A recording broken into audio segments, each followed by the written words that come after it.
Hello, my dear students. From the last lecture, we have started 1.12, the fun they had. In that lecture, we learned till the first time. In this lecture, we learned that Margie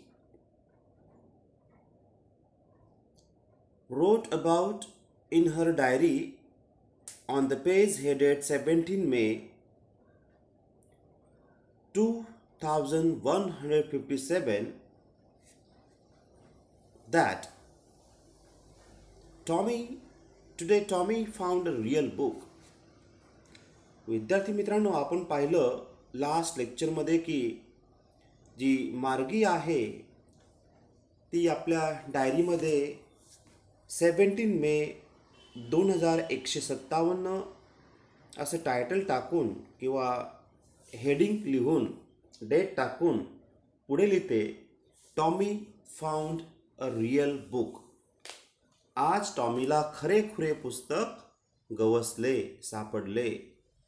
आपण discuss केलेलं आहे, खरेखुरे पुस्तक सापडले याचा अर्थ की 2157 मध्ये जी आज आपल्या हातात पुस्तकं आहेत अशी पुस्तकं नसतील. आपण जो मोबाईलवरती पुस्तक पाहत आहोत, ई बुक्स आपण ज्यांना म्हणतो, तर अशीच पुस्तकं समोर असतील असा एक अंदाज आपण इथे लावू शकतो. त्यानंतर काय पाहिलं आपण, it was very old book. अतिशय जुनं ते पुस्तक होतं आणि त्यामुळे त्या पुस्तकातील पाने येलोइश झाले होते, पिवळी पडली होती, चुरघडलेली होती, दुमडलेली होती आणि ते पडद्यावर जसे हलते त्याप्रमाणे पुस्तकाची पाने ही अतिशय जर्जर झालेली होती. तर बघूया पुढे काय आहे ते. From this line gee said Tommy, what a waste. When you are through with the book you just throw it away. I guess our television screen must have had a million books on it and it's good for plenty more. I wouldn't throw it away.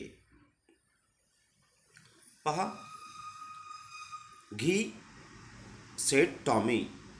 Tommy म्हणाला, घी, what a waste. ही काय नासाडी आहे. You are through with the book you just throw it away. I guess, बहुतेक पुस्तक वाचून संपलं की ते फेकूनच देत असावेत असं मला वाटतं. असा तो अंदाज लावतोय. एखादं पुस्तक वाचलं की फेकून द्यायचं असा अंदाज त्याला वाटतोय. Our television screen must have had a million books on it. आपल्या टेलिव्हिजनच्या पडद्यावर लाखो पुस्तक असतील. Millions books on it and it's good for plenty more. I wouldn't throw it away. आणि अशी पुस्तके, बरीच पुस्तकं त्यात मावू शकतील, राहू शकतील. मी काही तो फेकून देणार नाही. जे आपलं प्रॅक्टिकल पुस्तक असतं, फिजिकल म्हणूया आपण, खरं खुरं पुस्तक, ते एकदा वाचलं की आपण फेकून देतो कुठेतरी असं ह्याला वाटतंय. आणि तो म्हणतो की टेलिव्हिजनचे स्क्रीनवर लाखो पुस्तकं असतात आणि ते मी कधीच फेकू शकत नाही. सेम विथ माइन सेड मार्गी. शी was 11 and hadn't seen as many daily books as Tommy had. He was 13. पहा, या ठिकाणी एजेस आपण पाहू शकतो. मार्गीचं एज आहे 11 years old. Margie was 11 years old and Tommy was 13 years old. It means Tommy was elder than Margie. मार्गी म्हणते same with mine sed मार्गी. माझं सुद्धा असंच आहे असं मार्गी म्हणते. She was 11 hadn't seen as many telebooks as Tommy had. जेवढी टॉमीने अशी टेलिव्हिजन बुक्स पाहिली आहेत, टेलिबुक्स पाहिली आहेत तेवढी मार्गीने पाहिली नाही आहेत. कारण ही वॉज 13, कारण तो 13 वर्षांचा होता. म्हणजेच तो मोठा होता मार्गीपेक्षा. म्हणून तिने टॉमीच्या तुलनेत जास्त टेलिबुक्स पाहिली नाहीत. मित्रांनो, आपण जर इकडे प्रश्न पाहिलेत तर तुम्हाला समजेल की Margie and Tommy use telebooks. What are they like असा प्रश्न या ठिकाणी आहे. मार्गी आणि टॉमी हे टेलिबुक्सचा उपयोग करत असत. ते बरं काय असतील? कोण सांगू शकतो बघा याचं उत्तर? तर ते म्हणजे telebooks. Margie and Tommy use telebooks. What are they like? ते कसे पुस्तकं असतील टेलिबुक्स हे? तर या ठिकाणी अशा प्रकारे आपण टेलिबुक्स म्हणजेच टी व्हीच्या स्क्रीनवरती आपण ते बुक्स वाचू शकतो, पाहू शकतो. ते खरे पुस्तक पेजेस पानांचं ते नसतं आणि ते पुस्तक जे आहे टी व्हीच्या स्क्रीनवरती आपण पाहू शकतो. ठीक आहे. तर अशा पद्धतीने इथे हा प्रश्न जो आहे तो आपण पाहिलेला आहे. पुढे बघूया.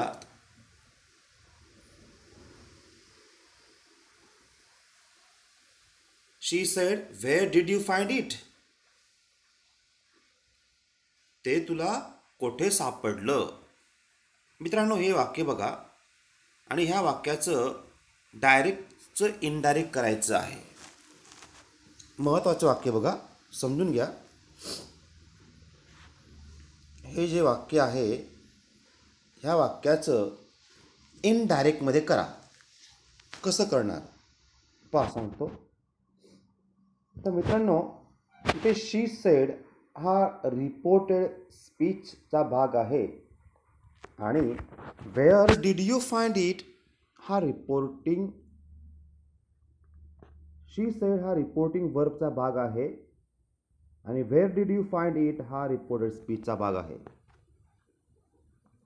आता शी सेड हा जो सब्जेक्ट आहे तो आपण लिहूया शी आणि सेडचा ऐवजी घ्यायचा आस्क्ड. तो लिहिला बघा आस्क्ड. आस्क्ड का घेतला? कारण दुहेरी अवतरण चिन्हामध्ये प्रश्न आहे wear did you find it. Reporting speech जे आहे तो WS क्वेश्चनमध्ये आहे आणि म्हणून आस्क्ड हा रिपोर्टिंग वर्ब घ्यावा लागतो. शी आस्क्ड. दोन्ही वाक्य जोडायची आहेत तर वेअर घ्यायचा. हा वेअर घेतला, इथे वेअर आहे म्हणून शी आस्क्ड वेअर. आता डिड यू फाइंड इट हा वर्बल क्वेश्चन झाला, त्याचं रूपांतर करा स्टेटमेंटमध्ये. मग आता स्टेटमेंट करताना यू पुढे येणार. शी आस्क्ड वेअर ही. यूचा काय होणार? यू म्हणजेच टॉमी आणि टॉमी म्हणजेच ही. डीडचा हॅड होतो असा नियम आहे. डीडचा हॅड. फाइंडचं तिसरं रूप फाउंड. FOUND found. आणि पुढे इट आहे तो इट लिहिला. शेवटी फुल स्टॉप द्या. बघा उत्तर. She asked where he had found it. अशा प्रकारे आपण डायरेक्टचं इनडायरेक्ट इथे करू शकतो. ठीक आहे. पुढे बघूया. She said, where did you find it? तिने टॉमीला विचारलं, तुला हे कुठे सापडलं? त्याने उत्तर दिलं, in my house. He pointed without looking because he was busy reading in the Attic. त्याने काय उत्तर दिलं बघा. तो म्हणतो की मला हे पुस्तक कुठे सापडलं? तर म्हणे घरात. घरात हे पुस्तक सापडलेलं आहे. ही पॉइंटेड विदाउट लुकिंग. तो फक्त दाखवतो, पॉइंट करतोय विदाउट लुकिंग, न पाहता फक्त हाताने बोटाने दाखवतो. कारण ही वॉज बिझी रीडिंग, कारण तो वाचण्यात मग्न होता, गुंगला होता. इन द ॲटिक असं म्हणतो. ॲटिक म्हणजे माळ्यावरती. व्हॉट्स इट अबाउट? कशाबद्दलचं हे पुस्तक आहे?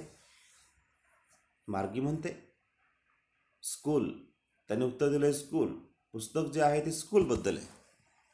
Margie was scornful. School? What's there to write about school? I hate school. Margie पटकन काय म्हणते पा, जसं तिने स्कूल वर्ड ऐकला ती म्हणते she was very scornful. Margie was very scornful. मार्जीने तिरस्काराने विचारले. स्कॉर्नफुल म्हणजे तिरस्कार. What's there to write about school? शाळेबद्दल काय लिहिलंय तिथे? I hate school. मला तर शाळेचा तिटकाराच वाटतो. मार्गी ऑलवेज हेटेड स्कूल. हो, मार्गी नेहमी स्कूलचा हेट करायची. तिला स्कूल नको होतं. But now she hated it more than ever. The mechanical teacher had been giving her test after test in geography, and she had been doing worse and worse until her mother had shaken her head sorrowfully and sent for the country inspector. पहा मित्रांनो, काय दिलेलं आहे, खूप छान आहे. जी मार्गी आहे तिला शाळा कधीच आवडत नसे. ऑलवेज हेटेड स्कूल. पण आता तर तिला शाळेचा आणखीन तिटकारा वाटू लागला आहे. शी hated it more than ever. पूर्वीपेक्षा आणखीन जास्त ती हेट करते स्कूलचा. कारण दिलं बघा. The mechanical teacher had been giving her test. कारण जो मेकॅनिकल टीचर आहे तो तिला एका पाठोपाठ एक भूगोलच्या टेस्ट देतोय. आणि शी हॅड बीन डुईंग वर्स अँड वर्स. तिचा जो रिस्पॉन्स आहे तो कसा आहे? खूप वाईट आहे. अधिकाधिक वाईट कामगिरी करत होती. Shaken her head sorrowfully and sent for the country inspector. आणि तिची आई मग काय करते पा, तिच्या आईने वैतागून आपल्या डोक्याला हात लावला आणि तिला काउंटी इन्स्पेक्टरकडे घेऊन गेली. का बरं वैतागून? कारण ती जॉग्रफीच्या टेस्टमध्ये तिची कामगिरी खूपच दयनीय वाईट होती म्हणून. पहा पुढचा पॅरेग्राफ आहे. He was a round little man with a red face and a whole box of tools with dials and wires. He smiled at Margie and gave her an Apple.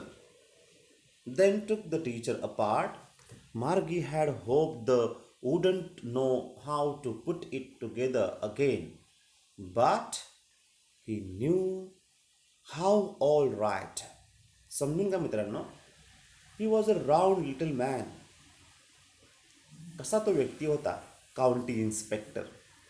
छोटा व्यक्ती उंचीने. Round little man with a red face. लाल चेहरा असलेला. And a whole box of tools. आणि टूल्सची पेटी असलेला. टूल्स म्हणजे काय तुम्हाला माहिती आहे? साहित्य. With the dials and wires. त्यामध्ये काय काय होतं त्या बॉक्समध्ये? तर त्यामध्ये होते, त्याचा जो चेहरा होता तो लालसर गोलमटोल बुटका माणूस होता. त्याच्याकडे डायल्स आणि वायर्सनी भरलेली एक अख्खी पेटी होती. ही स्माइल्ड ॲट मार्गी. मार्गीकडे बघून तो हसला. and gave her an apple. आणि मार्गीला एक ॲपल दिला. Then took the teacher apart. त्याच्यानंतर काय झालं, मग टीचरचे ते see here, he smiled at Margie and gave her an apple, then took the teacher apart. मार्जीकडे पाहून तो हसला आणि त्याने तिला एक सफरचंद दिलं. मग टीचरचे तुकडे वेगवेगळे केले. मार्जीला वाटत होतं की त्याला Margie had hoped he wouldn't know how to put it together again. की मार्जीला वाटते की त्याला पुन्हा कसे जोडायचं हे ठाऊक नसेल तर बरे. And but he knew how. All right, and after an hour, dear students, here we are going to stop. We will meet in our next video. Till then, take care.